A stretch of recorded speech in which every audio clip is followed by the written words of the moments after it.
Hello dear student.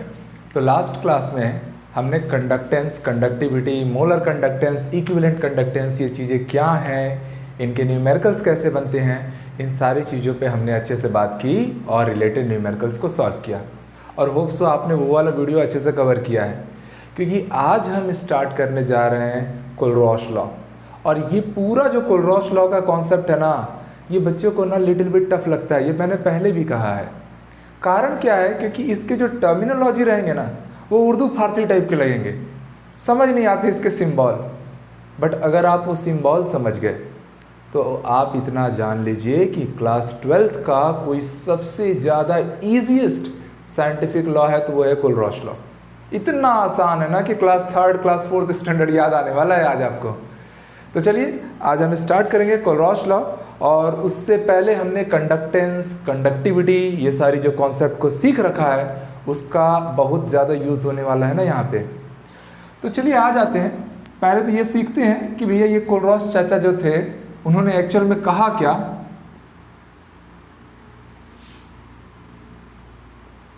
तो Kohlrausch law पढ़ना है। एक बात समझिएगा, केमिस्ट्री में आप कोई भी लॉ पढ़ते हैं, चाहे आप ओस्टवर्ल्ड का लॉ पढ़ें, chemical equilibrium, ionic equilibrium chapter में पढ़े होंगे, हेनरी लॉ पढ़ें, या आप थर्मोडायनेमिक्स में हेनरी लॉ रहता है, एज वेल एज आप लोग कोलरॉश लॉ पढ़े। जितने भी साइंटिफिक या केमिकल लॉज हैं सारे के सारे ना वीक इलेक्ट्रोलाइट या डाइल्यूट सॉल्यूशंस के लिए ही वैलिड किए गए थे। अब ये सोचने की बात है कि भैया वीक इलेक्ट्रोलाइट या डाइल्यूट सॉल्यूशन ही क्यों लेना, स्ट्रॉन्ग क्यों नहीं लेना। तो इसमें आप एक बात समझिए कि जो भी स्ट्रॉन्ग इलेक्ट्रोलाइट रहेंगे या कंसंट्रेटेड सॉल्यूशन रहेंगे, उनके लिए उनका जो डिग्री ऑफ डिसोसिएशन आता है ना, वो नियर अबाउट 95 to 100% आता है। दैट मीन्स कि उनकी अल्फा की जो वैल्यू है, डिग्री ऑफ डिसोसिएशन की जो वैल्यू है, वो नियरली 1 हो जाती है। और जब वो 1 हो जाती है तो उसको कैलकुलेट करने की ज़रूरत ही नहीं है। इसीलिए हम हमेशा क्या लेते हैं, डाइल्यूट सॉल्यूशन, और वहाँ पर डिग्री ऑफ डिसोसिएशन, अल्फा की वैल्यू को हम कंसीडर करते हैं। इसलिए सारे scientific law including this Kohlrausch law also, ये भी किस पर अप्लाई होगा, तो वेरी डाइल्यूट सॉल्यूशन पे। ठीक है। तो यहाँ पर कोलरॉश ने स्टेटमेंट ही ये दिया था कि एट इनफाइनाइट डाइल्यूशन, कोलरॉश ने पहले ही बात कह दी थी इनफाइनाइट डाइल्यूशन की। एट इनफाइनाइट डाइल्यूशन, आप सबको पता है कोलरॉश लॉ इलेक्ट्रोलाइटिक सेल के टॉपिक है। ठीक। तो at infinite dilution the molar conductance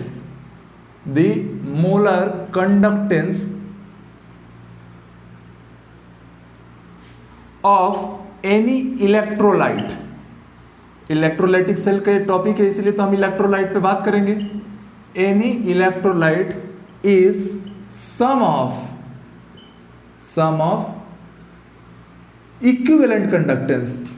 molar conductance यहां पर है और यहां क्या आ जाएगा, इक्विवेलेंट कंडक्टेंस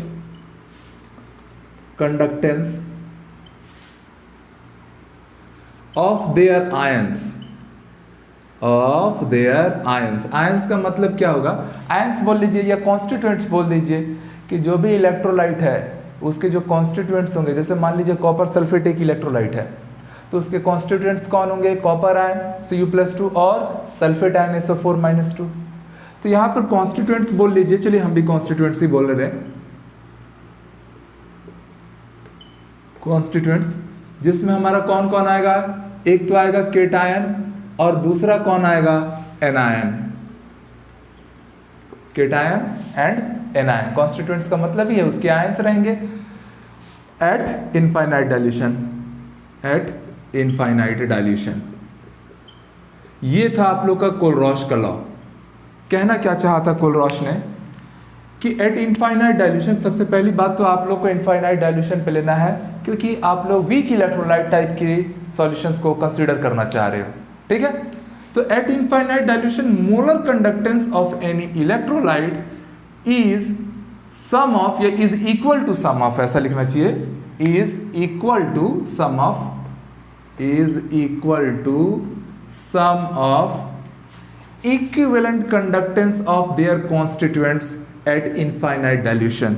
मतलब समझिएगा मेरे प्यारे बच्चों कि जब भी हम लोग मोलर कंडक्टेंस या इक्विवेलेंट कंडक्टेंस पिछले लेक्चर में हमने कवर किया है, तो जब आप मोलर कंडक्टेंस ऐसे लिखते थे ठीक। तो वो मोलर कंडक्टेंस ना जब हम न्यूमेरिकल भी सॉल्व कर रहे थे वो किसी पर्टिकुलर कंसंट्रेशन लेवल पे रहता है।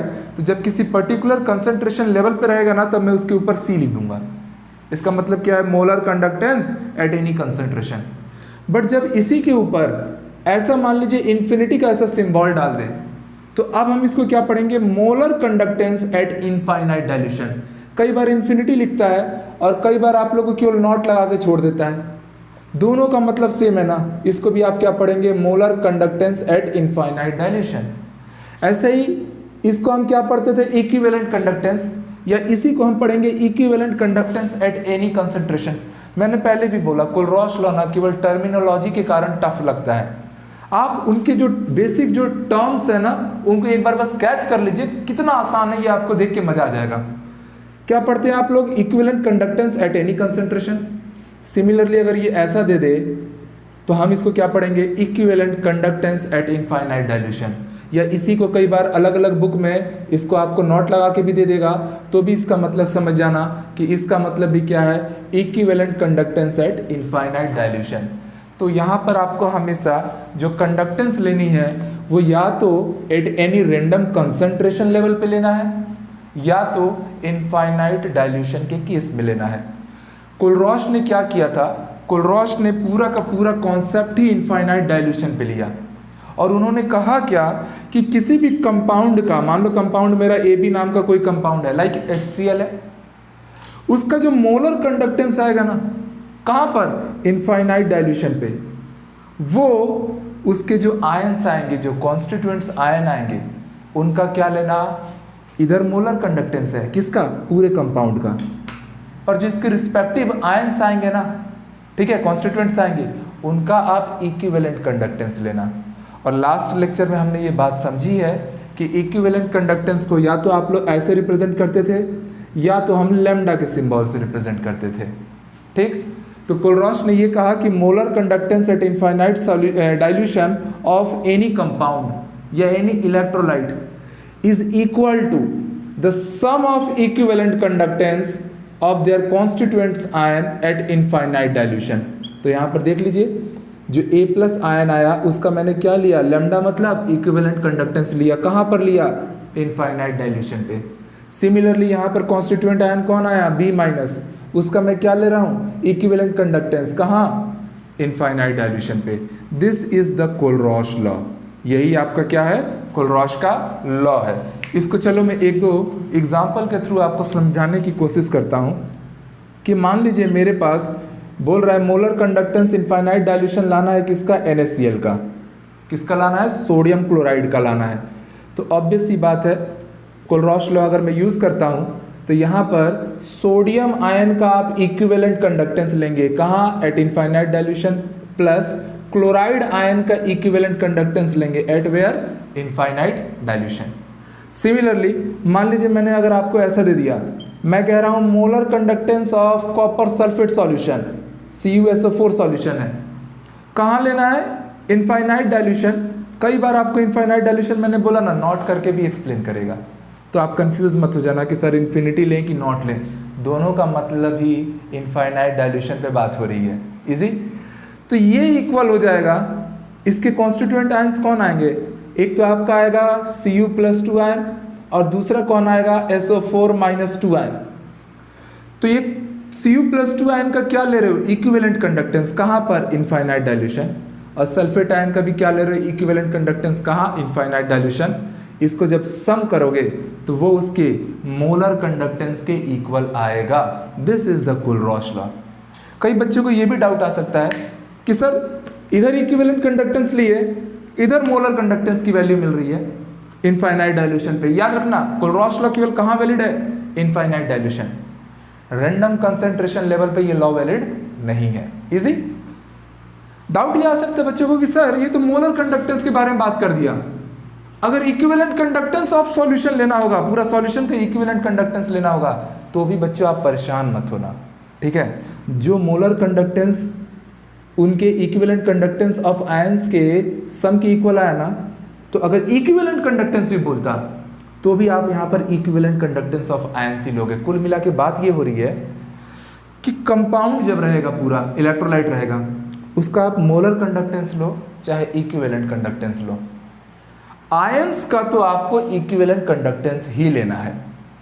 आयंस की इक्विवेलेंट कंडक्टेंस जब आप ऐड करेंगे उसी से आपका मोलर कंडक्टेंस ऑफ कंपाउंड या इक्विवेलेंट कंडक्टेंस ऑफ कंपाउंड तैयार होगा। तो this was the finally Kohlrausch law, जिसमें आप एक एक पॉइंट को समझ पाए कि किसको कब कहाँ एग्जीक्यूट करना है। प्यारे बच्चों, अगर मान लो ऐसा एक मैं क्वेश्चन दे दे रहा हूँ कि molar conductance at infinite dilution आपको लेना है और कंपाउंड है आपके पास AX/BY, इसका जनरल फॉर्मूला क्या बनेगा? ये एक फॉर्मूला है, पर हम क्या करते हैं ना, फॉर्मूले से नहीं जाते हैं, हम इसको एक क्वेश्चन के थ्रू ले लेते हैं। मान लो Al2O3 मैंने आपको दे दिया, साफ साफ देख रहे हो A की जगह पे Al है, B की जगह पर ऑक्सीजन है, X की वैल्यू 2 है, Y की वैल्यू कितनी है 3 है। Very easy. तो अगर मैं इसको इसके रिस्पेक्टिव आयन में ब्रेक करूंगा तो आप समझ पाएंगे कि एक कौन आएगा, एल्यूमिनियम आयन। और एल्यूमिनियम आयन का क्या लेना पड़ेगा, बिकॉज वो आयनिक फॉर्म में है इसलिए हम उसका केवल क्या लेंगे, इक्विवेलेंट कंडक्टेंस लेंगे। मोलर कंडक्टेंस आयंस का या उनके कॉन्स्टिट्यूएंट पार्टिकल्स का नहीं लेंगे ना, ठीक।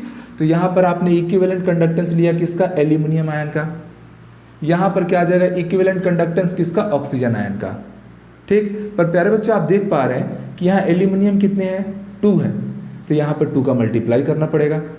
यहाँ ऑक्सीजन के एटम कितने हैं, 3 हैं, तो यहाँ पर आपको 3 का मल्टीप्लाई करना पड़ेगा।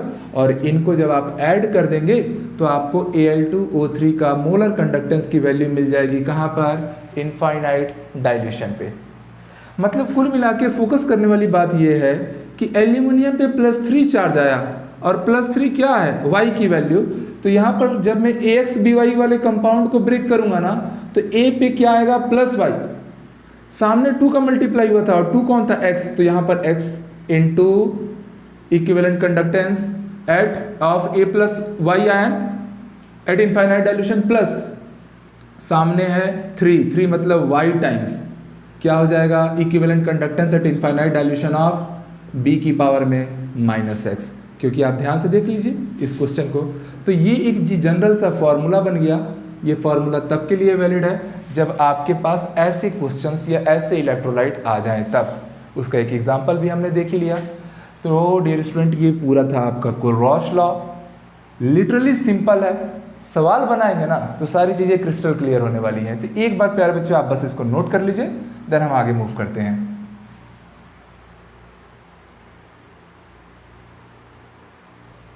हाँ जी, चलो इस सवाल में देखो, का क्वेश्चन में पूछा गया है कि कैलकुलेट, क्या दिया है ये, molar conductance at where infinite dilution for, यहाँ बीच में लाइट आ जाता था इसलिए इधर लिख दिया हूँ, CaCl2 and MgSO4 using following data.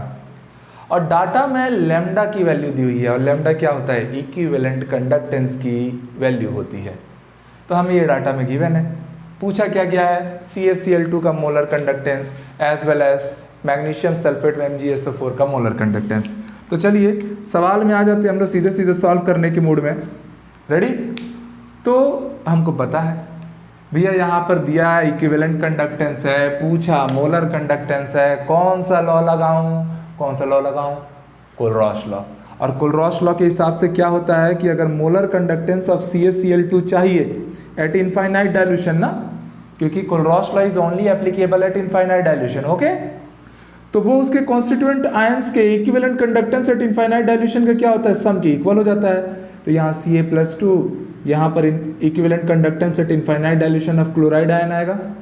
पर प्यारे बच्चों, कैल्शियम आयन तो 1 था, क्लोराइड आयन तो 2 है, इसलिए 2 का मल्टीप्लाई कराना, ठीक। ये जो सिंबल आते हैं ना, यही बस एक हेडक है। बट अब मुझे नहीं लगता कि आपको कोई दिक्कत होने वाली है। ऐसा पहाड़ बनाएगा तो मोलर कंडक्टेंस और लैम्डा बनाएगा तो इक्विवेलेंट कंडक्टेंस, सिंपल। तो आप डाटा पुट कीजिए ना, कैल्शियम आयन का equivalent conductance at infinite dilution given है 119, ठीक है। हालांकि यूनिट इसका साइमन सेंटीमीटर स्क्वायर पर मोल है, एक्चुअल में इसका ग्राम इक्विवेलेंस का इनवर्स लेना था, बट ये मोल ले लिया है, किताबों में जनरली दे देता है। आप कंफ्यूज मत होइएगा सिंबल को या इसके यूनिट को लेकर।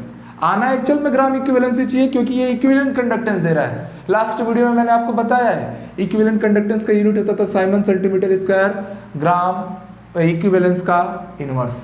बट मोल दे दिया है तो चलाओ ना यार, जो क्वेश्चन में दिया है उसी को तो हम लोग फाइनल मानेंगे, ठीक। हालांकि वो सही है गलत है ये बात आपको पता होनी चाहिए। क्लोराइड आयन का गिवन है दैट इज 76.3। अब आपको क्या करना है, इसको सिंपली सॉल्व करना। दिस इज 119 प्लस मल्टीप्लाई कराइए तो 1715, ठीक। तो ये आया 152.6। जब ये टोटली इसमें ऐड होगा तो हमें मिल जाएगा 0.6 तो लास्ट में मिलेगा ही मिलेगा, 9 to 11, फिर 156 हो गया, 11 का 1 7 हो गया, तो दिस इज 271.6 यूनिट क्या आ जाएगा, साइमन सेंटीमीटर स्क्वायर पर मोल इनवर्स, सॉरी हाँ पर मोल बोल लो या मोल इनवर्स बोल लो, बात तो एक ही है। ये आया आपका molar conductance of CaCl2 eight infinite dilution. तो सिंपली आपको क्या करना है, ऐड करना है, मल्टीप्लाई करना है। क्लास 3 क्लास 4th स्टैंडर्ड के कॉन्सेप्ट को आप यूज कर रहे हो। ये तो है कोलरॉस लॉ, इतना बबुआ टाइप का, ठीक। चलो दूसरे बबुआ को भी लाओ। मोलर कंडक्टेंस आपसे पूछ दिया गया है eight infinite dilution of what, MgSO4। कोलरॉस के हिसाब से हमको पता है कि जो मोलर कंडक्टेंस किसी भी कंपाउंड का होता है वो इनफाइनाइट डाइल्यूशन पे उनके रिस्पेक्टिव जो आयंस आते हैं उनके इक्विवेलेंट कंडक्टेंस के इक्वल होता है, सम के इक्वल होता है। तो आप रखिए डाटा को, Mg+2 का इक्विवेलेंट कंडक्टेंस की वैल्यू है 106 प्लस सल्फेट आयन का equivalent conductance at infinite dilution, ये नोट लगाया ना, इनफाइनाइट डाइल्यूशन है, ठीक। वो कितना दिया है, ये 106 है और ये 160 है। चलिए मल्टी ऐड करने से तो सीधे सीधे दिख रहा है 66, तो 266 साइमन सेंटीमीटर स्क्वायर पर mole. This is the molar conductance of MgSO4 at infinite dilution. तो कितना आसान होता है कोलरॉस के लॉ से रिलेटेड क्वेश्चन। आपको ये बातें समझ में आ रही हैं? चलिए इसका एक स्क्रीनशॉट ले लीजिए या नोट करना है तो नोट कर लीजिए। आगे और सवाल देखते हैं। चलिए एक सवाल और आ गया हमारे बीच में। क्या कहता है कि molar conductance at infinite dilution of Al2SO4 thrice is 858 Simon centimetre square पर मोल। मतलब हमें क्वेश्चन में दिया है कि मोलर कंडक्टेंस इनफाइनाइट डाइल्यूशन पे Al2SO4 थ्राइस की वैल्यू गिवन थी कितनी, 858, ठीक है। यूनिट तो जो है सो है। इस साइमन को ओम इनवर्स भी बोलते हैं ना, तो आएगा आगे सवालों में यूज़ कर दूंगा।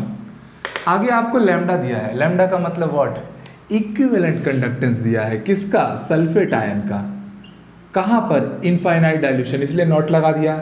ये कितना है, ये है 160 साइमन सेंटीमीटर स्क्वायर। यहाँ एक्चुअल में ग्राम इनवर्स आना चाहिए, ग्राम इक्विवेलेंस इनवर्स आना चाहिए, बट चलो जो सवाल में दिया है, मैंने पहले भी बोल दिया आपको, बस सही चीज़ें पता हो, पर जो सवाल में दिया है वो फाइनल है। तो जो दिया है सो दिया है, ओके। पर मोल है ना, ये यहाँ पे लिख दे रहा हूँ पर मोल, ओके। जैसे कई बार होता है ना कि कुछ गलत चीज़ों को ही हम लोग अपने लाइफ का पार्ट बना लेते हैं या सोसाइटी का हिस्सा बना लेते हैं। जैसे फॉर एग्जांपल मैं अगर आपसे आपका वेट पूछूंगा ना, तो आप सब लोग दिमाग में आएगा sir 58 kg, 60 kg, 50 kg, but actual में वेट का तो यूनिट न्यूटन होता है। पर हमारी सोसाइटी ने इस चीज़ को एक्सेप्ट कर लिया है कि वेट को हम लोग किलोग्राम में बताते हैं, किलोग्राम मास का यूनिट है। तो हम कई बार ना बातचीत करते समय जो उसके यूनिट है उस पर स्पेसिफिकली फोकस नहीं करते हैं। बस मैं वही बात बोल रहा हूँ कि आपको एक्चुअल यूनिट क्या आनी चाहिए वो आपको पता है, बट सवाल में अगर मान लो ग्राम इक्विवेलेंस की जगह मोल लिख दिया तो ऐसा घबराने की ज़रूरत नहीं है। जैसे वेट को अगर आप लोग न्यूटन में बोलोगे ना कि हाँ मेरा वेट 70 न्यूटन है, तो सामने वाला ना कंफ्यूज हो जाएगा, मैं गलत पढ़ा हूँ कि ये मेरे को अलग से पढ़ा रहा है। ठीक है, तो कई चीज़ें हम लोग एक्सेप्ट कर लेते हैं हमारी सोसाइटी में। इतना दिया है, आपसे कैलकुलेट करने बोल रहा है, calculate the limiting ionic conductivity. अरे बच्चों ये जो लिमिटिंग आयनिक कंडक्टिविटी है ना, इसको देख के घबरा मत जाओ भाई, एकदम ना घबराना। लिमिटिंग आयनिक कंडक्टिविटी का मतलब ये उसके इक्विवेलेंट कंडक्टेंस की बात कर रहा है। मतलब हमको कहाँ लाना है भैया, हमको एल्यूमिनियम आयन का इक्विवेलेंट कंडक्टेंस चाहिए। कहाँ चाहिए, इनफाइनाइट डाइल्यूशन पर चाहिए। तो हम लगाएंगे हमारे को जो आता है, और हमको आता है कोलरॉस लॉ। कोलरॉस लॉ ये कहता है कि अगर eight infinite dilution molar conductance of Al2SO4 thrice को अगर मैं ध्यान से देखूंगा तो वो क्या होगा, उसके कॉन्स्टिट्यूएंट आयंस को इक्विवेलेंट कंडक्टेंस लेगा। This is equivalent conductance at infinite dilution of aluminium ion, but ध्यान देना यहाँ एल्यूमिनियम 2 है तो यहाँ 2 का multiply, plus equivalent conductance at infinite dilution of sulphate ion. Okay, but यहाँ पर सल्फेट के कितने मॉलिक्यूल है, 3 मॉलिक्यूल है, तो सामने 3 का मल्टीप्लाई हो गया। अब आपको कुछ नहीं करना है, आपको डाटा गिवन था, आपको पुट करना है। इस पूरे की जगह पे मैंने कितना रख दिया, 858। देखो इस सवाल में गिवन था 2 times equivalent conductance at infinite dilution of aluminium ion plus 3 times ये वैल्यू आपको गिवन है, equivalent conductance at infinite dilution of sulphate ion कितना है 160। तो प्यारे बच्चे ये हो गया 480। इसको जब आप इधर लाओगे तो this is 858 minus 480 equal to 2 times at infinite dilution equivalent conductance of aluminium ion. Simple. तो जब मैं इसको सॉल्व करूंगा, चलो अब मैं यहाँ कर देता हूँ, तो मैं पाऊंगा 2 times at infinite dilution equivalent conductance of aluminium ion equal to, आप इसको माइनस कीजिए, यहाँ से माइनस होके 8 आ गया, 5 में से 8 गया तो 7 बचा, 15 हो गया वो, और 7 में से 4 गया तो this is 3। Then equivalent conductance of aluminium ion is nothing but this is 378/2। Solve किया 189 साइमन सेंटीमीटर स्क्वायर, आना क्या चाहिए, ग्राम इक्विवेलेंस का इन्वर्स, बट हम क्या ले लेंगे, मोल इन्वर्स, क्योंकि मैंने अभी तो आपको कहा ना कि कई चीज़ों को तो हमारे सोसाइटी में एक्सेप्ट कर ली गई है, यूनिट पे हमको कुछ खासा ध्यान नहीं देना। ओके, जो सवाल जिसमें दे दिया है आपको आंसर भी उसी में देना है, कंफ्यूज नहीं करना है खुद को। तो ये हो गया हमारा ionic conductivity, limiting ionic conductivity of aluminium ion पूछा गया था, वो आई 189 साइमन सेंटीमीटर स्क्वायर पर मोल। कितना आसान हो रहा है कोलरॉश का लॉ और उससे रिलेटेड सवाल। चलिए नोट कर लीजिए, फिर एक दो दमदार क्वेश्चन लेकर आते हैं। चलिए ये एक थर्ड क्वेश्चन हमारे सामने आ गया। क्या पूछता है, find molar conductance at infinite dilution ना फॉर एसिटिक एसिड इफ, और इसमें आपको इतने सारे डाटा दिया है। इस बार यूनिट देखो, ये ओम इनवर्स दे दिया है, तो ओम इनवर्स का मतलब ही साइमन है ना, तो टेंशन नहीं लेना ना। कई बार ऐसे रिप्रेजेंट कर रहे थे, कई बार ओम इनवर्स आ जाए तो कंफ्यूज मत हो जाना कि हे दाई हे दादा ये क्या है क्या। ठीक है, यूनिट पे खासा उस पर मत जाइए, बस आप ये देखिए 3 डिजिट का यूनिट है, मतलब कंडक्टेंस की बात होगी, 2 डिजिट का यूनिट रहता है तो कंडक्टिविटी की बात होती है, स्पेसिफिक कंडक्टिविटी। ओके, एक चीज़ समझिएगा कि आपको इस सवाल में ना एसिटिक एसिड का ना molar conductance at infinite dilution लाना है, बट यहाँ आप कोलरॉश लॉ यूज़ नहीं करेंगे। क्यों नहीं करेंगे, क्योंकि कोलरॉश लॉ यूज़ करने के लिए ना अगर मोलर कंडक्टेंस पूछता है तो आपको इक्विवेलेंट कंडक्टेंसेस की वैल्यू गिवन रहती है। इस बार इक्विवेलेंट कंडक्टेंस नहीं दिया है, इस बार ये सारे के सारे ना अगेन मोलर कंडक्टेंस ही हैं इनफाइनाइट डाइल्यूशन पे, और अलग अलग कंपाउंड है। आपको चाहिए एसिटिक एसिड, मतलब आपको क्या चाहिए, molar conductance at infinite dilution of acetic acid, ये चाहिए आपको। और क्वेश्चन में क्या क्या गिवन है, HCl का दिया है, सोडियम एसिटेट का दिया है, सोडियम क्लोराइड का दिया है, और वो भी क्या दिया है, तो मोलर कंडक्टेंस दिया है इनफाइनाइट डाइल्यूशन पे। मतलब समझिए कि यहाँ पर आप कोलरॉश लॉ नहीं यूज़ कर रहे हैं, यहाँ आप यूज़ करेंगे अपना लॉ, अपना ब्रेन। ठीक है, अरे तो बहुत होगा ना हमारे पास ब्रेन तो ठीक, तो कैसे यूज़ करेंगे, तो ऐसे क्वेश्चन में कभी घबराइएगा मत ना, यहाँ आपको अपना मेंटल यूज़ करके सवाल को इजीली डील कर लेना है। थोड़ा सा डिफरेंट वैरायटी रहेगा। आपको बनाना है एसिटिक एसिड, आप एक काम कीजिए, आप ना केमिकल रिएक्शन को ना यूज़ कीजिए कि अगर मान लीजिए मैंने सोडियम एसिटेट में HCl का अटैक करा दिया, सोडियम एसिटेट में मैंने किसका रिएक्शन कराया, HCl का, तो आप सब साफ देख पाएंगे कि यहाँ से Na और यहाँ का Cl क्या बाहर निकल गया, NaCl बाहर चले गया, और यहाँ पर जो H बचा है वो इसमें आके जुड़ जाएगा, तो ये बन जाएगा एसिटिक एसिड। तो कुल मिला के ये बात सामने आई कि सोडियम एसिटेट में हाइड्रोक्लोरिक एसिड का रिएक्शन करने से एसिटिक एसिड और सॉल्ट सोडियम क्लोराइड रिमूव होता है। तो एक काम कीजिए, इन सब के सामने मोलर कंडक्टेंस यूज़ कर लीजिए एट इनफाइनाइट डाइल्यूशन। तो molar conductance of sodium acetate, बीच में क्या है plus, molar conductance at infinite dilution of what, HCl, equal होने वाला है molar conductance at infinite dilution of what, acetic acid, plus molar conductance at infinite dilution of what, NaCl। तो मेरे प्यारे बच्चों, आपको मतलब तो केवल एसिटिक एसिड से है, मतलब आप इस NaCl वाले को इधर लाएंगे तो वो क्या हो जाएगा, माइनस हो जाएगा। सिंपल है। तो यहाँ पर आप डाटा रखते जाइए, उसको यहाँ लाइए। तो यहाँ पर मैं ये लिखूँगा कि मोलर कंडक्टेंस, सॉरी इस पे इनफाइनाइट डाइल्यूशन है, molar conductance at infinite dilution of sodium acetate plus molar conductance at infinite dilution of HCl। वो NaCl इधर आके क्या हो रहा है, माइनस हो रहा है। सिंबल बस गड़बड़ रहता है, बाकी है कितना आसान, देख पा रहे हो ना। ठीक, ऐसे पहाड़ उर्दू फारसी टाइप का सिंबल दिखता है, बट रहता है कितना लिटरली ईजी है। ये आपको सीधे सीधे देगा molar conductance at infinite dilution of acetic acid. Simple. आपको करना क्या है, आपको इन सब की वैल्यू क्वेश्चन में गिवन थी, आपको डायरेक्टली लाके पुट कर देना है। तो भैया सोडियम एसीटेट की वैल्यू कितनी दी हुई थी, 91, प्लस HCl की वैल्यू कितनी दी थी एट इनफाइनाइट डाइल्यूशन पे, उसका मोलर कंडक्टेंस का वैल्यू था 426। बीच में माइनस का सिंबल है, आप भी माइनस लगाइए। NaCl का molar conductance at infinite dilution कितना गिवन था, दैट वाज 126। यही किसके इक्वल आएगा, molar conductance at infinite dilution of acetic acid. अब आपको क्या करना है, आपको इसको लिटरली सॉल्व करना है, आपका रिक्वायर्ड आंसर आपके पास तैयार हो जाएगा। तो चलो सॉल्व करते हैं, हम यहाँ कर लेते हैं। सिंपल। तो अगर मान लीजिए मुझे molar conductance at infinite dilution of acetic acid चाहिए होता, ठीक, तो वो क्या आता, तो सीधे सीधे दिख रहा है, ये मान लो ये 91 है, 426 से 126 माइनस करेगा तो 300 बचेगा। तो फाइनली हमें क्या मिल गया, 391। यूनिट क्या हो जाएगा, इसका यूनिट क्या हो जाएगा, साइमन सेंटीमीटर स्क्वायर पर मोल। हो गया आंसर। इस तरीके के क्वेश्चन भी रहेंगे, ये ऑलरेडी जेई में आया हुआ क्वेश्चन है, और ऐसे क्वेश्चन जेई मेंस में भी 3 बार 4 बार आ चुके हैं, एज वेल एज नीट में कई बार अटैक कर चुके हैं। ठीक है, तो होप सो ऐसे कभी भी सवाल आपके सामने आएंगे, क्या लाना है और क्या दिया है, जो दिया गया है उसी में से उसको ढूंढना ना, कि उसको मैं कैसे फाइंड करूंगा। एक बार अगर बैलेंस्ड केमिकल रिएक्शन रेडी हुआ तो उसके बाद तो सारा चीज़ आपको ऑलरेडी गिवन रहेगा, पुट करना रहेगा, सिंपली सॉल्व करना रहेगा।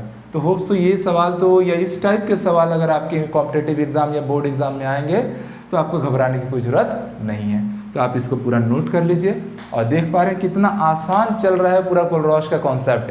ठीक, चलो कोलरॉश लॉ को तो थोड़ा बहुत हम समझ ही लिए।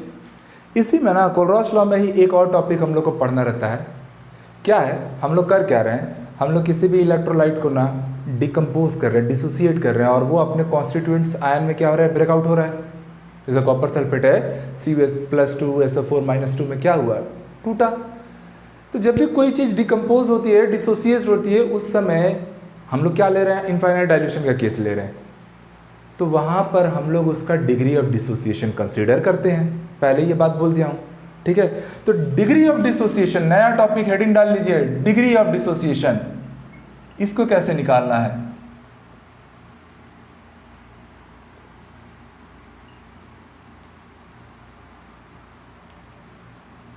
डिग्री ऑफ डिसोसिएशन अल्फा से रिप्रेजेंट करेंगे।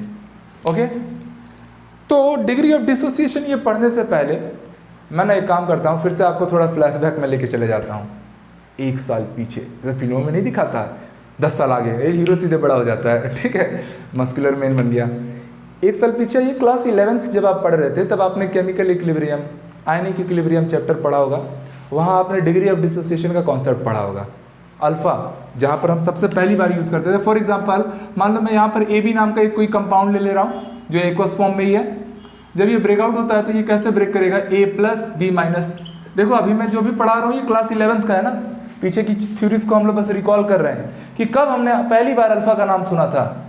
तो यहाँ पर आप लोग देखते थे बच्चों कि T=0 टाइम पे मान लो इसका कंसंट्रेशन C है, ये लोग तो प्रोडक्ट है, इन लोग का कितना रहेगा, 0 रहेगा, वेरी इजी। ठीक, T=T टाइम पे ये कुछ डिकम्पोज होगा, जो डिकम्पोज होता है वही क्या लेते हैं, C अल्फा। ये डिकम्पोज्ड अमाउंट है जो रिएक्शन में क्या हो गया, पार्टिसिपेट कर गया। यहाँ का स्टाइकियोमेट्री 1 है, यहाँ भी 1 है, यहाँ भी 1 है, तो अगर यहाँ C अल्फा है तो यहाँ भी C अल्फा आएगा, यहाँ भी C अल्फा। और फाइनली आप कहाँ जाते हैं, इक्विलिब्रियम पे।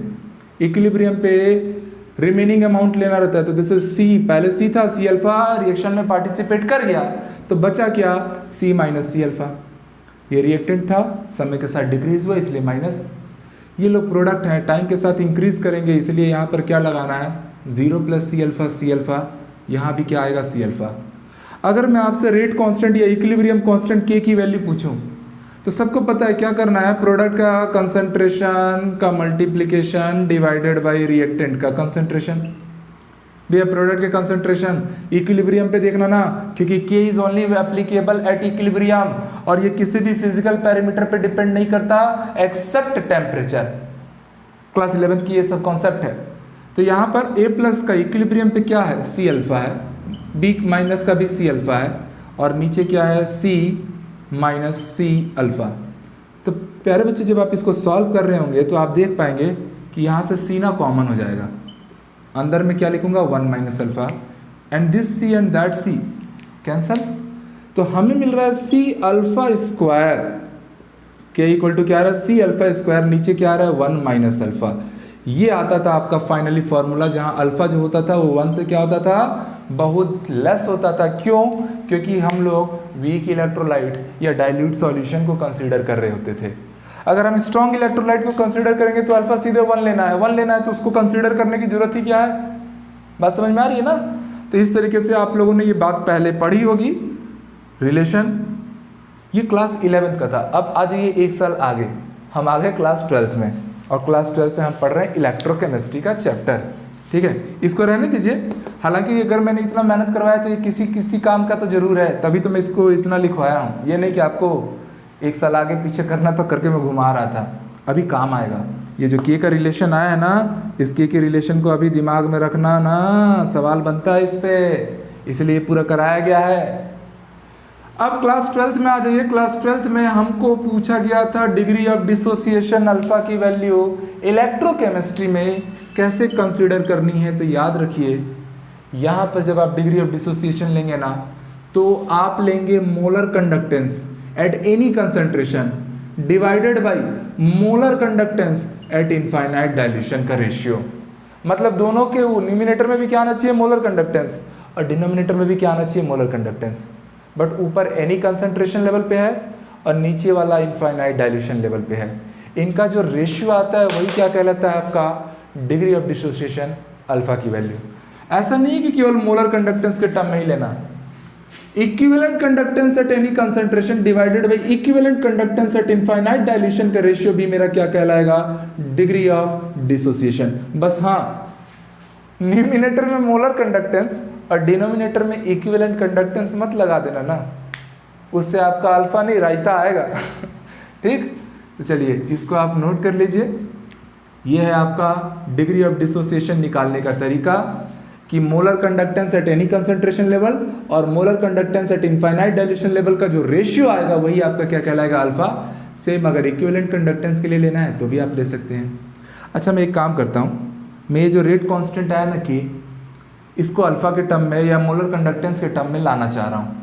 ये तो आप लोग केमिकल आयनिक इक्विलिब्रियम में यूज़ करते थे। इलेक्ट्रोकेमिस्ट्री में अगर मुझे के लाना है तो भैया मोलर कंडक्टेंस के सिंबल में लाना है। तो आप एक काम कीजिए, के इक्वल टू क्या है, सी। अल्फा की जगह पे मैं एक काम करता हूँ, मैं मोलर कंडक्टेंस वाला फॉर्मूला रख देता हूँ। तो मैं लिखूंगा molar conductance at any concentration upon molar conductance at infinite dilution का क्या, whole square divided by alpha square था ना, तो अल्फा की वैल्यू रखा मैंने। कोई बच्चा चाहे तो इसको भी यूज़ कर सकता है, ठीक है, कोई बात नहीं, किसी एक को आप यूज़ कर लो। 1 माइनस, फिर से अल्फा की जगह पे हम क्या लिखेंगे, molar conductance at any concentration upon molar conductance at infinite dilution. जब मैं इसको सॉल्व कर रहा हूँगा तो मुझे ये मिलेगा C, molar conductance at any concentration का क्या हो रहा है, ये स्क्वायर हो रहा है, divided by molar conductance at infinite dilution का स्क्वायर। नीचे आ जाइए, नीचे एलसीएम लेना पड़ेगा। एलसीएम जब आप लेंगे तो molar conductance at infinite dilution minus molar conductance at any concentration divided by molar conductance at infinite dilution आएगा। इजी, ये और ये एक टाइम कैंसिल हो जाएगा। ठीक, तो फाइनली आपको के की वैल्यू मिलने वाली है C into molar conductance at any concentration का स्क्वायर डिवाइडेड बाई, यहाँ जो स्क्वायर था उसमें से एक पावर कैंसिल हो चुका है, केवल molar conductance at infinite dilution बचा है। वो क्या करेगा, वो आके नीचे मल्टीप्लाई कर लेगा। तो मैं ऐसा लिख रहा हूँ, molar conductance at infinite dilution multiplied, इसको ब्रैकेट में डाल दे रहा हूँ, this is molar conductance at infinite dilution minus molar conductance at any concentration, this is the final result of के। ठीक है, तो ये दो इंपॉर्टेंट फॉर्मूले बन गए हैं आपके, एक degree of dissociation in terms of molar conductance और एक के in terms of molar conductance. कोई स्टूडेंट अगर इसको फॉर्मूले को लेके चला होगा तो जहाँ जहाँ मोलर कंडक्टेंस आया है वहाँ वहाँ इक्विवेलेंट कंडक्टेंस आ रहा होगा। तो होप सो ये पूरी बातें आप लोग को सही से क्लियर हो गई। अब चलिए इनसे रिलेटेड क्वेश्चंस बना लेते हैं। थोड़ा बहुत टफ लग रहा होगा क्योंकि क्या उर्दू क्या फारसी चल रहा है, ऐसे लेटर हम यूज़ कर रहे हैं जिनको हम कभी यूज़ ही नहीं करते। ठीक है, पर सवाल बनाएंगे ना तो अब मज़ा आ जाएगा। चलिए नोट कर लीजिए इसको। तो चलिए प्यारे बच्चे, ये क्वेश्चन नंबर 4 है हमारे वीडियो सीरीज का आज का। क्या पूछता है कि calculate degree of dissociation means alpha की वैल्यू लानी है। Okay, of acetic acid at 298 kelvin, ये बस ऐसे कंफ्यूज करने के लिए देता है। ठीक है, गिवन दैट आपको एसिटिक एसिड का ना मोलर कंडक्टेंस दिया है, यहाँ कुछ नहीं लिखा है, मतलब आप समझ लो ये किसी रेंडम कंसंट्रेशन पे बात हो रही है। ओके, वो दिया है 11.7 साइमन सेंटीमीटर स्क्वायर पर मोल। एसिटेट आयन का इक्विवेलेंट कंडक्टेंस दिया है और वो दिया है आपको 40.9, थोड़ा ऊपर लिखा गया है, ध्यान दे लेना, थोड़ा टेढ़ा लिखा गया है। और H+ आयन का भी इक्विवेलेंट कंडक्टेंस दिया है eight infinite dilution 349.1 Simon centimetre square mole inverse. हालांकि इसको मोल इनवर्स नहीं देना चाहिए, क्या देना चाहिए आपको पता है, बट फिर भी सवाल का जो लैंग्वेज है वो तो यूज़ करना ही है। मेरे प्यारे बच्चों, आपसे पूछा गया था अल्फा का वैल्यू, पूरा का पूरा मोलर कंसंट्रेशन के टर्म में है। तो मैं एक काम करूंगा, यहाँ से molar conductance of eight any concentration of acetic acid, ठीक, और नीचे क्या लेना है, molar conductance at infinite dilution of acetic acid. यही आपका क्या होगा, मोलर कंडक्टेंस का जो रेशियो आता है ना किसी भी कंसंट्रेशन लेवल और इनफाइनाइट डाइल्यूशन लेवल पर किसी भी कंपाउंड रिस्पेक्टिव कंपाउंड के लिए, वही उसका क्या कहलाता है, डिग्री ऑफ डिसोसिएशन अल्फा की वैल्यू। आपको सवाल में एट एनी कंसंट्रेशन पे मोलर कंडक्टेंस तो दिया हुआ है एसिटिक एसिड का, आपको लाना क्या है, इनफाइनाइट डाइल्यूशन पे एसिटिक एसिड के मोलर कंडक्टेंस की वैल्यू। और आपको ये दो क्वेश्चन, ये दो डाटा हिंट के तौर पे दिया हुआ है। तो यहाँ लाना है इनफाइनाइट डाइल्यूशन पे मोलर कंडक्टेंस और दिया इक्विवेलेंट कंडक्टेंस है। मेरा दिमाग काम कर गया ना, क्या दिमाग काम कर गया कि भैया मैं क्या लगाऊं, मैं कोलरॉश लॉ लगाऊंगा। और कोलरॉश लॉ तो यही सिखाता है ना कि इनफाइनाइट डाइल्यूशन पे जो मोलर कंडक्टेंस आता है किसी भी कंपाउंड का, वो उसके equivalent conductance at infinite dilution, चाहे नॉट लगा दो चाहे इन्फिनिटी लगा दो, बात एक ही है ना, पहले ही बोल दिया हूँ, बात सेम है। इनफाइनाइट डाइल्यूशन की ही बात हो रही है, उनके रिस्पेक्टिव आयंस के क्या होता है, equivalent conductance at infinite dilution के सम के इक्वल होता है। यही तो कोलरॉश का लॉ है। तो आप पुट कीजिए, आपको ये चाहिए molar conductance at infinite dilution of acetic acid की आपको वैल्यू चाहिए। एसिटेट आयन का equivalent conductance at infinite dilution given है मेरे ख्याल से, this is 40.9 simple, plus H+ ion का भी गिवन था 349.1। इसको सॉल्व कीजिएगा तो ये आ जाएगा 390 साइमन सेंटीमीटर स्क्वायर पर मोल, ये पर ग्राम इक्विवेलेंस। ये आया molar conductance at infinite dilution of acetic acid. Simple easy. Alpha की वैल्यू क्या होती है, किसी भी कंसंट्रेशन लेवल पे मोलर कंडक्टेंस और इनफाइनाइट डाइल्यूशन पे मोलर कंडक्टेंस का क्या रेशियो। तो आपको तो अब सारी वैल्यूज मिल चुकी है ना, उठा उठा के पुट करने का बस काम करना है। तो आपको ये किसी भी कंसंट्रेशन लेवल पे दिया हुआ था कितना, 11.7 डिवाइडेड बाई, यहाँ पर इनफाइनाइट डाइल्यूशन पे मैंने ला लिया कितना, 390। अब आप क्या कीजिए, इसको सॉल्व कीजिए, आपको अल्फा की वैल्यू मिल जाएगी जिसका कोई यूनिट नहीं होगा, क्योंकि ऊपर भी आएगा साइमन सेंटीमीटर स्क्वायर पर मोल, नीचे भी वही आएगा, कैंसिल हो जाएगा, यूनिटलेस क्वांटिटी आपको अल्फा मिलने वाली है। तो ये कितना आसान सा क्वेश्चन था, इसमें हम लोग को, अच्छा ये क्वेश्चन आसान नहीं था, पैटर्न ही ऐसा है ना, कोलरॉश के क्वेश्चन हमेशा आसान लगेंगे अगर आपको चीज़ें समझ में आ गई हों तो। ये मत समझिएगा सर आसान क्वेश्चन करा रहे हैं, मोस्टली जितने भी क्वेश्चन मैं वीडियोस में कराता हूँ वो ऑलरेडी या तो आपके एनसीईआरटी टेक्स्ट बुक के रहेंगे, नहीं तो आईआईटीज में या नीट में आए हुए क्वेश्चन रहेंगे। सेलेक्टिव और सीखने लायक क्वेश्चन को ही हम अपने वीडियो में प्लेस करते हैं, ठीक है। चलिए इसको नोट कर लीजिए। फिर एक दमदार क्वेश्चन पढ़ते हैं। उस क्वेश्चन से, जैसे मैंने हमेशा इलेक्ट्रोकेमिस्ट्री के पूरे वीडियो में ये खास बात किया है, हर वीडियो के लास्ट में एक ऐसा ज़बरदस्त क्वेश्चन करते हैं जिससे पूरे वीडियो का एक क्या बोलना चाहिए शॉर्ट समरी हो जाता है। तो इसको नोट कर लो और अब वो क्वेश्चन आपके सामने। तो ये रहा सवाल आपके सामने। कहाँ दिया है सवालवा में, थोड़ा ध्यान से पढ़ना ना भाई, ठीक है, क्योंकि फिजिकल केमिस्ट्री के सवाल में ही समझ लो उसकी आत्मा छुपी हुई है। ऐसा कोई सवाल नहीं होगा जो आपसे कभी बनेगा नहीं, बशर्ते आप सवाल से ना डाटा कलेक्ट करना सीखो और छोटे मोटे फॉर्मूले आपको याद रहने चाहिए। हर बार बनता है ना सवाल। क्या बोल रहा है क्वेश्चन ही स्टार्ट किया है 0.01 नॉर्मल। तो यहाँ पर ये मेरी नॉर्मेलिटी की वैल्यू दे दी है ना 0.01, मतलब 10⁻⁻² नॉर्मल। ये क्या दे दिया है, नॉर्मेलिटी की वैल्यू दे दिया है। पहले ही लाइन से एक कॉन्सेप्ट, एक डाटा मिल गया। Of acetic acid solution of specific conductivity. Specific conductivity का नाम सुनते ही प्यारे बच्चों आप समझ लीजिए आपको कप्पा का वैल्यू दिया है ना। कंफ्यूजन भी हो रही है तो यहाँ पर इसका यूनिट देख लो ना, यूनिट कितने डिजिट का है, 2 डिजिट का है। तो कंडक्टेंस नहीं दिया है, कंडक्टेंस का यूनिट 3 डिजिट का होता है। ये क्या दिया है, ये कंडक्टिविटी दिया है। तो कंडक्टिविटिया का वैल्यू कितना दिया है 1.65 × 10⁻⁻⁴ ओम इनवर्स, इसी को 7 बोल सकते हैं, और पर सेंटीमीटर। ये कप्पा दिया है, क्या दिया है, कप्पा, ठीक है, कापा भी बोलते हैं, ये जो भी बोलते हैं। आपको अलग से इसमें मेंशन किया गया है कि equivalent conductance at infinite dilution of H+ ion दिया है 349, और equivalent conductance at infinite dilution of acetate ion दिया है 41। ये 2 चीज़ें दी हुई हैं। आपसे डिमांड कर रहा है इक्विवेलेंट कंडक्टेंस की वैल्यू फाइंड करो। Equivalent conductance means what, this, ये इक्विवेलेंट कंडक्टेंस लाना है। ये तब लाना है किसी भी रैंडम कंसंट्रेशन लेवल पे लाना है ना, इनफाइनाइट डाइल्यूशन पे नहीं लाना है, किसी भी रैंडम कंसंट्रेशन लेवल। और वो कंसंट्रेशन लेवल तो गिवन है ना 10⁻⁻² नॉर्मल। सिमिलरली मोलर कंडक्टेंस लाना है, ठीक है, ऊपर में इन्फिनिटी मत लगा देना, ये किसी भी कंसंट्रेशन लेवल पे लाना है भाई।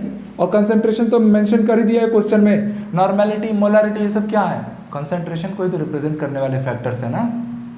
डिग्री ऑफ डिसोसिएशन अल्फा की वैल्यू लाना है, रेट कांस्टेंट या इक्विलिब्रियम कांस्टेंट के की वैल्यू लाना है। ये 4 चीज़ें लानी है। मतलब लास्ट वीडियो और आज के वीडियो में हमने जितनी भी चीज़ें पढ़ी है ना, ये सवाल सबको रिकॉल कराने वाला है। तो पूरे मन से बनाते हैं। स्वागत है आप सभी का।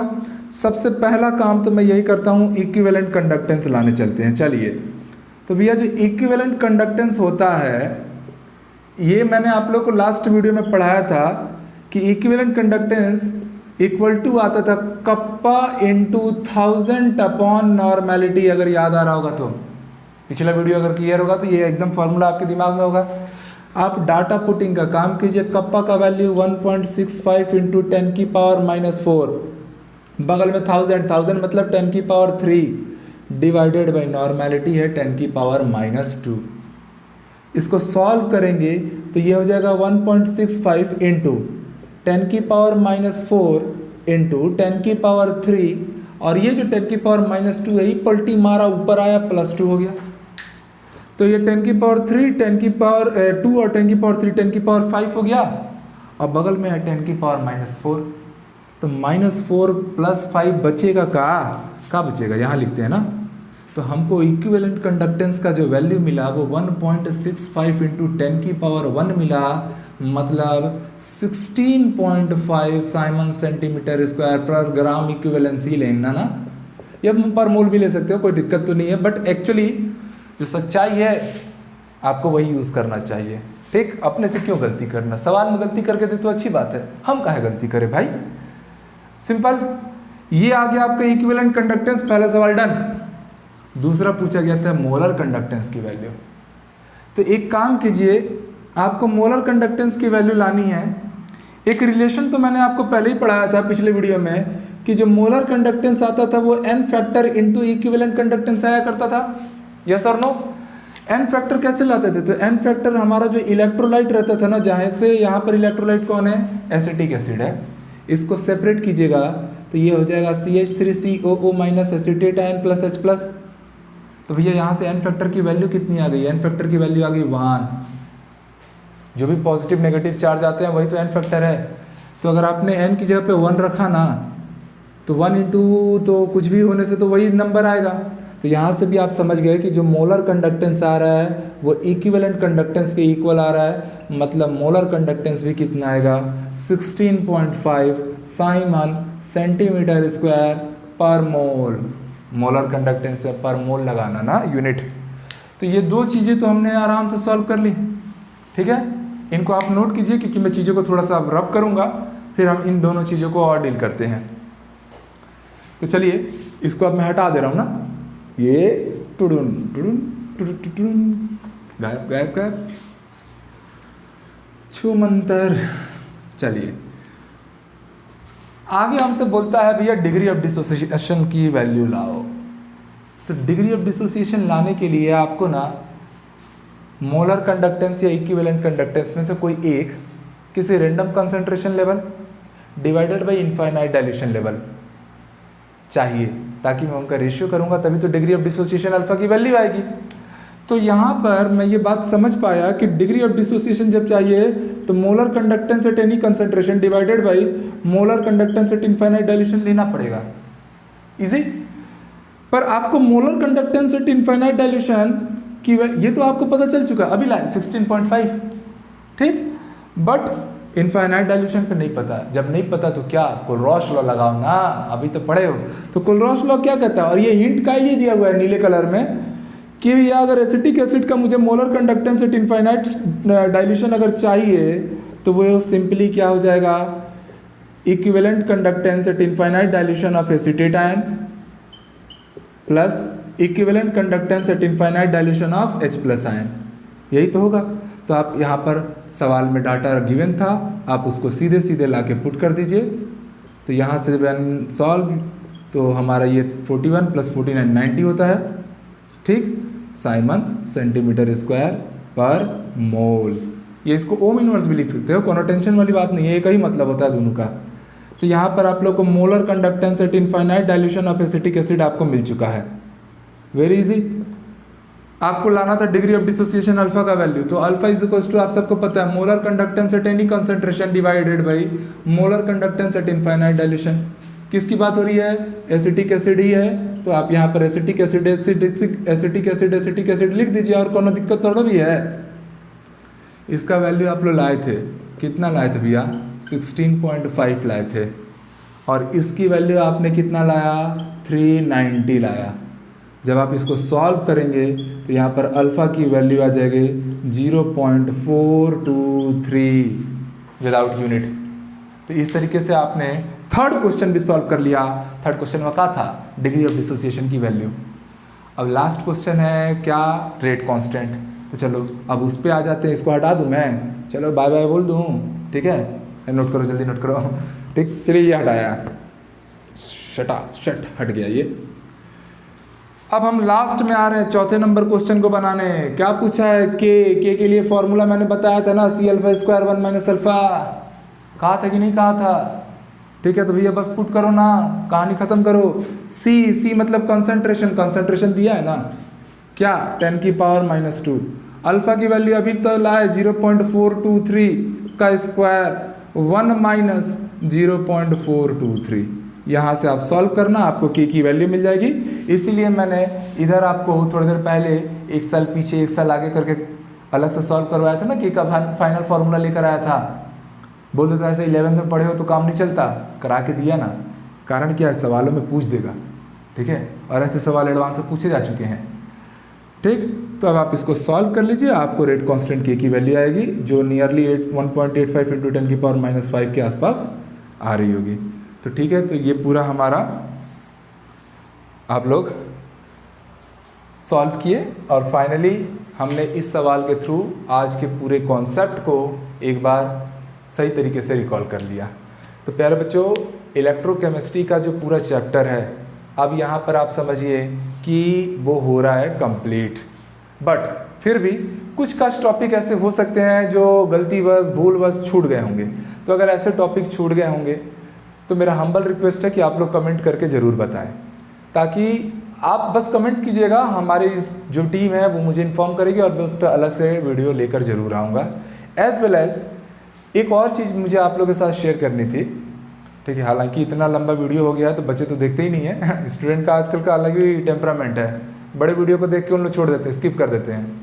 फिर भी मैं लास्ट में थोड़ा बोल रहा हूँ, पहले बोल देना चाहिए था कि कोई भी चैप्टर जब कंप्लीट होता है तो अगर आप चाहेंगे तो उस चैप्टर के लास्ट 15 ईयर्स के नीट के एज वेल एज जेई के हम पूरे क्वेश्चन का एनालिसिस आपके सामने ला सकते हैं। उससे क्या होगा ना, आपको पूरा ज़िंदगी भर कितना आईआईटी का पेपर हुआ उसको जानने की जरूरत नहीं है।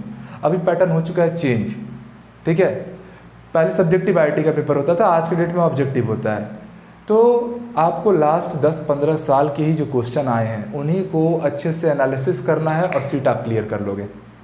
तो अगर आप चाहते हैं कि हम लास्ट के 15 साल के पेपर्स को भी चैप्टर के साथ साथ डील करते जाएं, हर एक इंडिविजुअल चैप्टर के साथ, जैसे इलेक्ट्रोकेमिस्ट्री पढ़े तो फिर मैं नीट का अलग और जेई का अलग बना दूं, तो आप कमेंट करके ज़रूर बताओ, ठीक है। आपके कमेंट आएंगे और मुझे अगर पॉजिटिव मतलब आपका प्यार मिलेगा मुझ तक तो डेफिनेटली मैं अपने काम में 1% की कमी नहीं करूँगा। मेरा पूरा प्रयास है कि आप खूब मेहनत करें और अपने सारे ड्रीम्स को अचीव करें, चाहे बोर्ड में मार्क्स लाने को हो, चाहे सीट खींचने की बात हो, ठीक है। सीट मतलब समझ रहे हो ना, कंपटीशन है, सारी दुनिया तो सीट के पीछे तो पागल है, कुर्सी की ताकत बाबू भैया चलिए फिर मिलते हैं नेक्स्ट क्लास में। कुछ टॉपिक छूट गए होंगे तो इन्फॉर्म करना, अदरवाइज नए चैप्टर में मिलेंगे। तब तक के लिए खुद का खूब ख्याल रखो, खूब पढ़ाई करो और भैया लाइक शेयर सब्सक्राइब भी करना रहता है, ठीक है। चलो have a very great day, जय हिंद।